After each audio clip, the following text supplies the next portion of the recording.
యోగా నేర్పిన గురువుకు గురుదక్షిణ ఇచ్చేందుకు సిద్ధమవుతున్నారు ఏపీ సీఎం చంద్రబాబు. కోట్ల విలువ చేసే రాజధాని భూములను అప్పనంగా కట్టబెట్టేందుకు ఫైళ్లు కదుపుతున్నారు. ప్రముఖ యోగా గురు జగ్గి వాసుదేవ్ నిర్మించనున్న ఆధ్యాత్మిక కేంద్రానికి ప్రభుత్వం ఇవ్వనున్న భారీ బహుమతిపై స్పెషల్ స్టోరీ.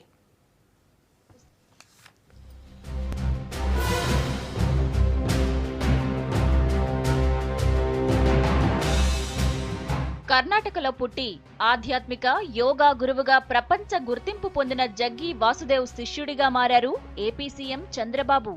కార్పొరేట్ యోగా గురువుగా పేరున్న ఈయనతో 2 కోట్లతో అధికారులు మంత్రులకు ఖరీదైన శిక్షణ ఇప్పించారు బాబు.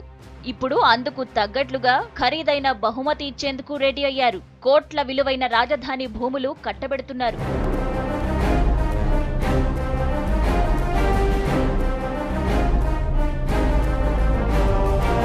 తమిళనాడు, కర్ణాటకలో ఆధ్యాత్మిక ప్రచార కార్యక్రమాలు నిర్వహించే ఇషా ఫౌండేషన్ ఏపీలోనూ తమ కేంద్రాలను ఏర్పాటు చేయాలని భావిస్తోంది. భూమిని కేటాయిస్తే విద్యా సంస్థలు ఏర్పాటు చేస్తామని ఏపీ సర్కార్ను కోరింది. మంత్రుల శిక్షణ సమయంలో సీఎం చంద్రబాబుతో జగ్గి ఈ విషయం చర్చించినట్లు తెలుస్తోంది. దీంతో కొత్త రాజధాని పరిధిలో విజయవాడకు దగ్గరలోని ఇబ్రహీంపట్నం మండలం మూలపాడు, త్రిలోచనాపురం ప్రాంతాల్లో 400 ఎకరాలను ఇషా ఫౌండేషన్ కు అప్పగించేందుకు రెడీ అయింది ఏపీ సర్కార్.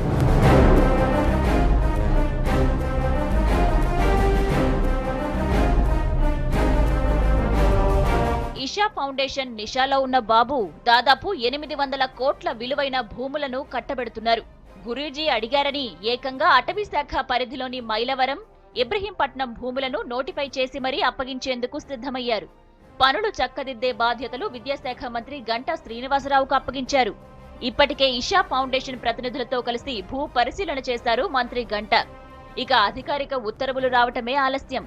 కార్పొరేట్ యోగా గురువుకు కాస్ట్లీ ఏరియాలోని భూములు కట్టబెట్టడంపై విపక్షాలు ఫైర్ అవుతున్నాయి. జగ్గి వాసుదేవ్ కు భూమిని కేటాయించాలని కేంద్రంలోని ఓ కీలక మంత్రి ఒత్తిడి తెచ్చినట్లు తెలుస్తోంది. ప్రధాని కూడా జగ్గికి అత్యంత సన్నిహితంగా ఉండటం మరో కారణమని సమాచారం. దీంతో కేంద్రం పెద్దలకు సన్నిహితంగా ఉండేందుకు ట్రై చేస్తున్న బాబు ఇలాంటి కేటాయింపులు చేస్తున్నారనే వార్తలు వినిపిస్తున్నాయి. ఒక్క జగ్గీకే 400 ఎకరాలిస్తే రేపు పండిట్ రవిశంకర్, రామ్దేవ్ బాబా అడిగితే ఇలానే ఇస్తూ పోతారా అని ఫైర్ అవుతున్నారు విపక్ష నేతలు.